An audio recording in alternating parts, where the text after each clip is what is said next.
je voulais faire une petite pause pour décrire tous les autres livres, car j'ai pu retrouver un livre qui est un peu comme la Grande Guerre, mais cette fois-ci,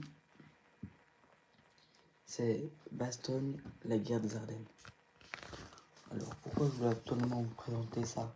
Déjà, je suis belge, et Bastogne, c'est une ville pas très loin de chez moi. Du coup, voilà.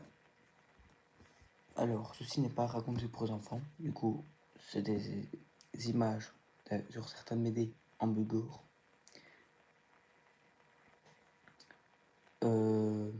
Des fois difficile à comprendre. Mais bon, quand je dis c'est pas fait pour les enfants, ça dépend. Il y a des enfants qui peuvent avoir 3-4 ans.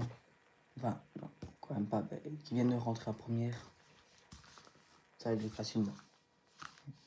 Bien évidemment, ça dépend d'un enfant à l'autre.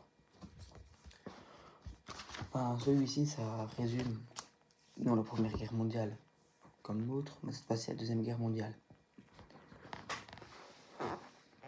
Avec les Allemands, les Alliés. Surtout là qu'on parle le plus, c'est surtout les Américains. Comme ces Américains qui ont joué quand même une grosse partie à la guerre de Bastogne. Bon, uniquement sur ces deux pages-ci, c'est que les Américains, que les Allemands qui apparaissent. Américains, Allemands, Américains, Allemands.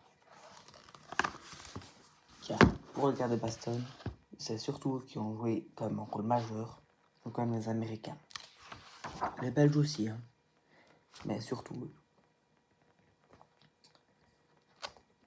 Du coup, voilà. On voit la progression des véhicules armés dans ce livre.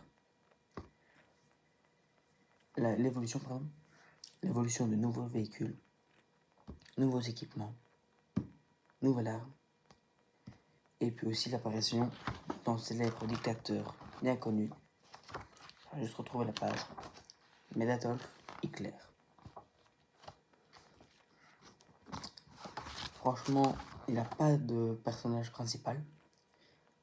C'est décrit dans l'ensemble, peu importe que ce soit qui, allemand, américain, il n'a aucun personnage principal. Ça c'est un peu chouette. On voit aussi quel genre d'artillerie est utilisé pour les avions, etc. Je dis ça parce que je viens de retrouver les choses. Du coup voilà, je vous